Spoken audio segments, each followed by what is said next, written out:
अस्सलामु अलैकुम वरहमतुल्लाहि वबरकात। अल्लाह के नाम से शुरू जो बड़ा मेहरबान और निहायत रहम करने वाला है। 26 मार्च 2021 शाम के ठीक 6 बजे बैरिस्टर असदुद्दीन ओवैसी साहब बंगाल की सरजमीन कोलकाता दमदम एयरपोर्ट पर तशरीफ़ फरमा होंगे। उसके बाद 27 मार्च 2021 को वेस्ट बंगाल के मुर्शिदाबाद में बैरिस्टर असदुद्दीन ओवैसी साहब लोगों को संबोधित करेंगे और अपनी बात, अपनी विचारधारा लोगों के सामने रखने की कोशिश करेंगे। ठीक 2 बजे मुर्शिदाबाद में आप में से बहुत सारे लोग, जो लोग टीएमसी, कांग्रेस, बीजेपी, सीपीएम के फॉलोअर्स हैं, वर्कर्स हैं, उनके दिल में ये गुदगुदी फैली होगी कि आखिर ओवैसी साहब बंगाल क्यों आ रहे हैं।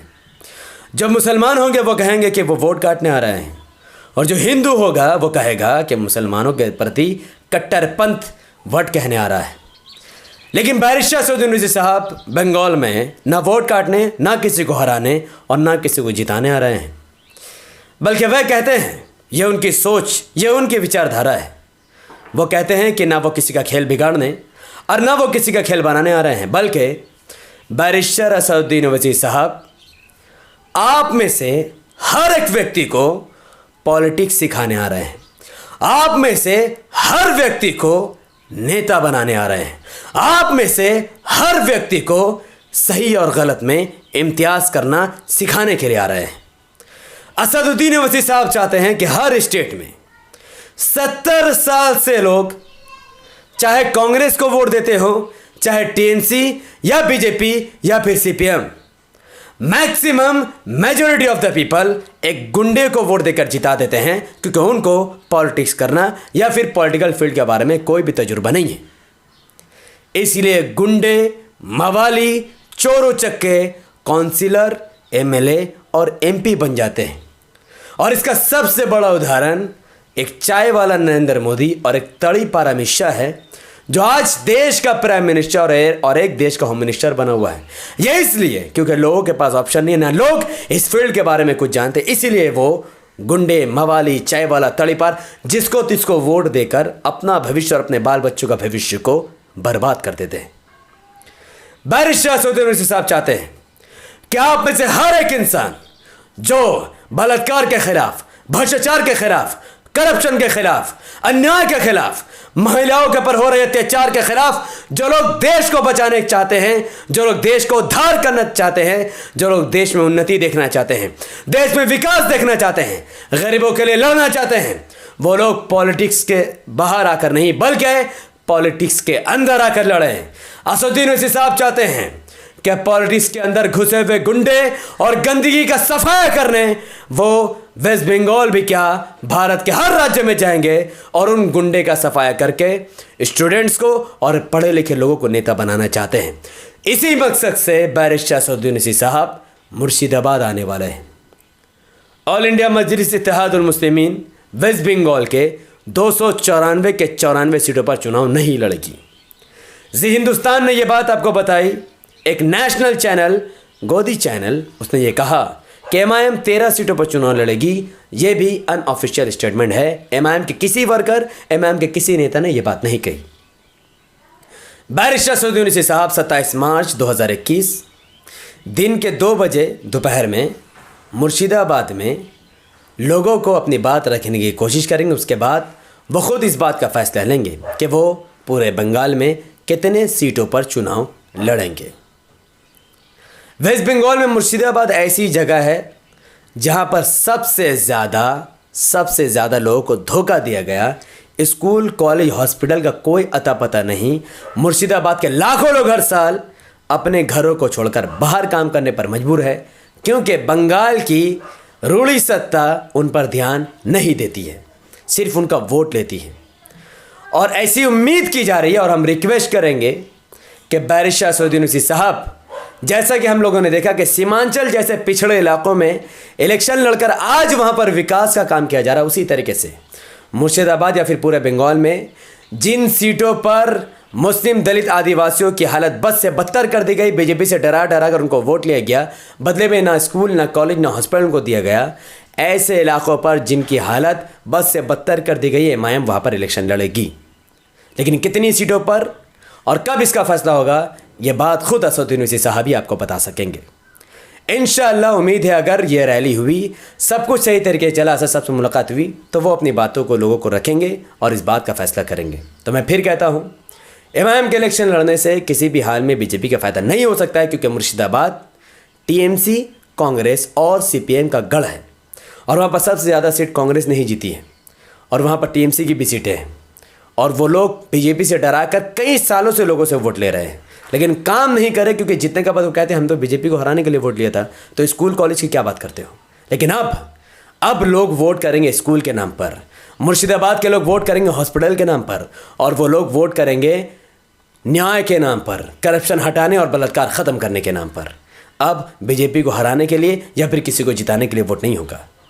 बीजेपी के आने से मात्र मुसलमानों को ही नुकसान बंगाल में नहीं होगा, बल्कि वेस्ट बंगाल में रहने वाली 70% हिंदू आबादी को भी नुकसान होगा, जैसा कि पूरा नुकसान देश झेल रहा है। अगर मोदी के आने से देश का नुकसान हो रहा है तो फिर उसको हराने का ठेका मुसलमान नहीं लेगा, बल्कि हिंदू और मुसलमानों को साथ आकर मोदी को हराने का ठेका लेना पड़ेगा। सिर्फ मुसलमानों से नहीं चलेगा। और मुर्शिदाबाद में या फिर पूरे बंगाल में एमआईएम की अगर 5 सीट भी आएगी तो हम लड़ेंगे अपने आखिरी खून तक। मुर्शिदाबाद या फिर बंगाल के किसी भी इलाके में अगर एक लड़की का भी मर्डर होगा तो एमआईएम उसके लिए आवाज़ उठाएगी। अगर किसी का बलात्कार होगा एमआईएम उसके लिए आवाज़ उठाएगी। पक्की सड़कें बनाने के लिए एमआईएम आवाज़ उठाएगी। बंगाली को फर्स्ट लैंग्वेज, उर्दू को सेकंड, हिंदी को थर्ड और इंग्लिश को फोर्थ लैंग्वेज बनाने के लिए एमआईएम लड़ेगी। उन गरीब बच्चों के लिए लड़ेगी जिनको शिक्षा से दूर कर दिया गया है। एमआईएम उनके लिए लड़ेगी जिनके सरों पर छत नहीं है, और एमआईएम उनके लिए भी लड़ेगी जिनको लाचार और बेबस करके छोड़ दिया गया, आज उनका इलाज तक हॉस्पिटल में नहीं हो पा रहा है। एमआईएम लड़ेगी। एमआईएम शुरू से ही अन्याय के खिलाफ लड़ने के लिए जानी जाती है, न्याय के लिए बोली जाती है। और जो भी मुसलमान असद साहब को बीजेपी की बी टीम कहते हैं, वो कान खोल कर सुन ले कि जब ट्रिपल तलाक का मुद्दा पार्लियामेंट पर आया था, तब आपने जिस पार्टी टीएमसी को वोट दिया, वो पार्टी ने वॉकआउट करके बीजेपी का समर्थन दे दिया इनडायरेक्टली। और ये असदुद्दीन ओवैसी, जिसको आप बीजेपी के बी टीम कहते हैं, इन्होंने ट्रिपल तलाक को लेकर तथ्य के साथ, दलील के साथ बीजेपी के मुंह पर तमाचा मारा। चूंकि इनके वोटर्स कम हैं, ये सिर्फ 2 सांसद एमआईएम के हैं, इसीलिए ये जीत नहीं पाए। लेकिन अगर ऐसे 100-150 हो जाए तो फिर क्या ही बात, ऐसी बिल कभी पास नहीं होगी। लेकिन टीएमसी के 20 से ज़्यादा सांसदों ने वॉकआउट करके बीजेपी के हाथ में पावर दे दी। जब बात आर्टिकल 370, आर्टिकल 35 और कश्मीरी मुसलमान का आया, तो आपने जिस टीएमसी को वोट दिया उसने फिर वॉकआउट करके ये कहा कि ये हमारा मुद्दा नहीं है, कश्मीरी मुसलमान से हमारा कोई लेना देना नहीं है, और उन लोगों ने वॉकआउट करके बीजेपी का साथ दिया इनडायरेक्टली। और यही असदुद्दीन ओवैसी, जिसको आप बीजेपी के बी टीम कहते हैं, इन्होंने खड़े होकर तथ्य के बुनियाद पर, दलील के बुनियाद पर फिर से बीजेपी को तमाचा मारा और पूरे सांसद में अपनी गूंज दर्ज कराई, अपनी आवाज़ दर्ज कराई और ये कही कि ये अनकॉन्स्टिट्यूशनल है। बीजेपी अपने पावर का इस्तेमाल करके और विपक्ष की कमज़ोरी के तहत आज ये बिल भी पास हो रहा है। पहलू खान की लिंचिंग, मोहम्मद इखलाक की लिंचिंग, हाफिज़ जुनैद की लिंचिंग, कारी ओवैस की लिंचिंग, दादरी लिंचिंग, जितनी भी लिंचिंग मुसलमानों के ख़िलाफ़ और दलितों के ख़िलाफ़ हुआ है, उन तमाम पर आपके जितने भी नेता आप देख रहे हैं, ये सब चुप थे। ये आपके वोट लेते हैं लेकिन खामोश हो जाते हैं मुसलमान के मुद्दे पर, दलित आदिवासी के मुद्दे पर। लेकिन बारिश असदुद्दीन ओवैसी साहब तब भी इन तमाम मुद्दों पर लिंचिंग के ख़िलाफ़ लड़ रहे थे। और जो दलित आज एमआईएम का साथ नहीं देना चाहते, उनको मैं याद दिला दूं कि जब रोहित वेमुला ने अपनी जान गंवा दी थी, तब भी रोहित वेमुला के लिए आवाज़ उठाने वाला कोई बीजेपी, कांग्रेस, टीएमसी या सीपीएम का नहीं, बल्कि अकेला बैरिस्टर असदुद्दीन ओवैसी साहब थे। और जब आदिवासियों की ज़मीन छीनी गई थी, तब भी असद साहब ने ही कहा था। तो हर बार जब न्याय के लिए, लिंचिंग पर, ट्रिपल तलाक पर ओवैसी साहब बोलते हैं, तो फिर वोट किसी और को क्यों दें? अगर मेरे और आपकी ज़रूरत के लिए असद साहब लड़ते हैं तो फिर हमारा वोट भी असद साहब को जाएगा। जहां पर एमआईएम नहीं है वहां पर आप बीजेपी को हराने के लिए या फिर कोई अच्छा कैंडिडेट जिस पार्टी से भी खड़ा हो आप उसको वोट दें। लेकिन जहां एमआईएम का मेंबर है, चाहे वो 5-6 सीट पर हो या 13 पर हो या जितनी भी सीटों पर हो, वहां पर एमआईएम को छोड़कर अगर दलित, मुसलमान, आदिवासी किसी और पार्टी को वोट देता है तो यह साफ साफ अन्याय को साथ देने वाली बात होगी। आप हराम का साथ दे रहे हैं, आप न्याय का गला घोट रहे हैं और आप धोखा दे रहे हैं ऐसे इंसान को जो आपके लिए लड़ता है।